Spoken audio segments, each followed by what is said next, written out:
आगरा में दीपक बेहद high profile, तीन बड़े चेहरे। यहां से तो पूर्व खुद उत्तराखंड की राज्यपाल बेबी रानी मौर्य भी मैदान में हैं। तो आगरा के हाल क्या है, आगरा में जनता का मूड क्या है, तस्वीरें भी दिखाइए।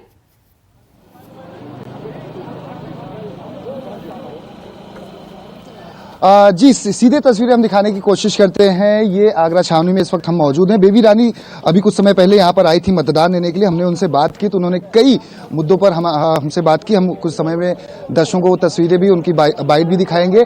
हमारे साथ बुजुर्ग मौजूद हैं। ठंड यहाँ पर बहुत ज्यादा है, ऐसे में बुजुर्ग जिस तरह से और महिलाएं, लड़कियां निकल कर सामने आ रही, सुबह 7 बजे से ही लोग यहाँ पर पहुंचे हैं। हम उनसे पहले बात करते हैं। आपसे चाचा जानना चाहेंगे किन मुद्दों को ध्यान में रखकर वोट डाले जा रहे हैं इस बार, और आपके मुद्दे क्या होंगे? साल 2017 से पहले के मुद्दे और आज के मुद्दों में कुछ बदलाव है? मेरा सिर्फ एक ही मुद्दा है, ये दोनों लड़का और लड़की बेरोजगारी बहुत है, वो दोनों को बराबर के रोजगार देने की कोशिश करे, चाहे कोई भी सरकार आए, चाहे यूपी में आए चाहे सेंटर में आए। जो 5 जगह चुनाव हो रहा है उसमें सबसे जास्ती महत्वपूर्ण बात ये है, ये लड़का और लड़की को दोनों को बेरोजगार से मुक्त करे। यहाँ के मुद्दे क्या है? अगर आगरा विधानसभा की बात की जाए, कुल 9 विधानसभा सीटें हैं, और छावनी विधानसभा की बात की जाए, यहाँ के मुद्दे क्या हैं? यहाँ को लेकर आप क्या सोचते हैं? बेरोजगारी बहुत है। आप देखिए किसी भी बच्चे का बेरोजगारी, पढ़ लिख के रिक्शा चला रहा है, तो रिक्शा चलाने से उसको डिग्री का क्या वैल्यू है, हमें ये बता दीजिए पहले। कोई भी सरकार ये नहीं कर रहा, ये सरकार कोई नहीं है जिसका पास डिग्री है और रिक्शा चला रहा है। और बात की जाए, बेरोजगारी एक मुद्दा है। अगर 2017 सिर्फ एक ही मुद्दा है बेरोजगारी। 2017 से पहले भी वही था, आज भी वही है, आज उससे जास्ती है, उससे जास्ती है। आपसे जानना चाहेंगे, आप भी आए मतदान देने के लिए, आपके मुद्दे क्या हैं? किन मुद्दों को ध्यान में रखकर आप वोट करेंगे? ये अपनी पसंद है सर, मैं तो अपने पसंद से डाला। नहीं, मैं पूछ नहीं रहा हूँ आप किसे दे रहे हैं, मुद्दे क्या है आपके? यही है कि बस देश में सफाई हो और ये तुम्हारा काम चल रहा है शासन में, बढ़िया सरकार है बस। आपको आशा हम तस्वीरों के माध्यम से दिखाने की कोशिश भी करेंगे। सुरक्षा व्यवस्था बहुत कड़ी की गई है यहाँ पर। कुल 9 विधानसभा सीटें हैं, 9 की 9 सीटें साल 2017 में भारतीय जनता पार्टी ने जीती थी, लेकिन इस बार जो मुकाबला है वो त्रिकोणीय हो जाता है, क्योंकि एक तरफ बीएसपी का गढ़ माना जाता था साल 2017 की बात की 7 की बात की जाए या फिर 2012 की बात की जाए, लेकिन अब जिस तरह से बीजेपी ने 2017 की अगर बात की जाए तो 9 की 9 सीटें जीती थी, तो ऐसे में देखना होगा, दिलचस्प होगा कि आगरा विधानसभा की 9 सीटों पर आखिर मतदाता क्या सोचते हैं और किन मुद्दों को ध्यान में रखकर वोट डाले जाएंगे। जी चलिए, यहाँ मौसम बिल्कुल साफ है और बिल्कुल सही तस्वीर हम तक पहुंची है। दीपक, एक बार राहुल प्रकाश का भी अब रुख कर लेते हैं। शामली में थाना भवन से हमारे साथ मौजूद है सुरेश राणा, यहाँ से खुद चुनावी मैदान में यूपी सरकार के मंत्री ताल ठोक रहे हैं, गन्ना मंत्री। पहली तस्वीर राहुल दिखाइए शामली थाना भवन की।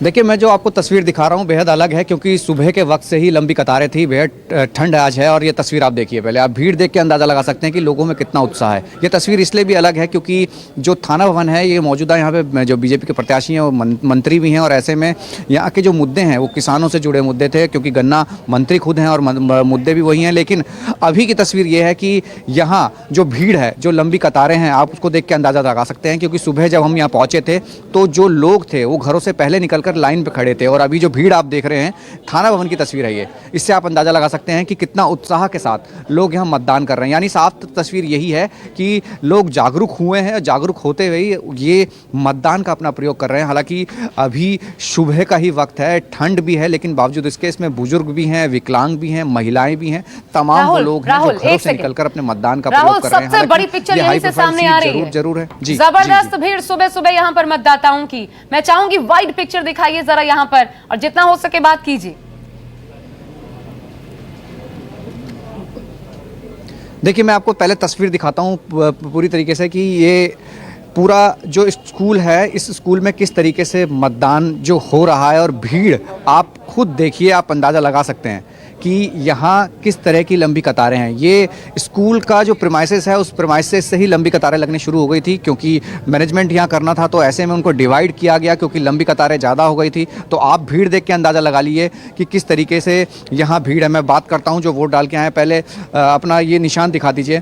तो आप किन मुद्दों पे आप वोट दे के आए हैं? मुद्दे क्या हैं आपके? मुद्दे यही है जी कि जो काम हो रहा है अच्छा हो रहा है जी। हाँ जी। अच्छा, यही मुद्दे हैं। हाँ जी। वोट डाल दिया भाई साहब? मुद्दे क्या हैं आपके? डालेंगे अभी नहीं डाला। मुद्दे क्या हैं वैसे? किन मुद्दों पे वोट डाल रहे हैं? विकास के। विकास के मुद्दे हैं जी। अच्छा, तो वोट डाल दिया? आप युवा हैं, मुद्दे क्या हैं आपके? नौकरी है सर, हाँ। विकास है, हाँ। और जी सर गन्ने का पेमेंट नहीं हो रहा है सर। अच्छा, तो भाईचारा चाहिए प्रदेश में। भाईचारे की जरूरत है सबसे ज्यादा। अच्छा, हाँ जी। कानून व्यवस्था ठीक हो। कानून व्यवस्था ठीक हो। कानून व्यवस्था ठीक नहीं है? कुछ है लेकिन और चाहिए और ठीक हो।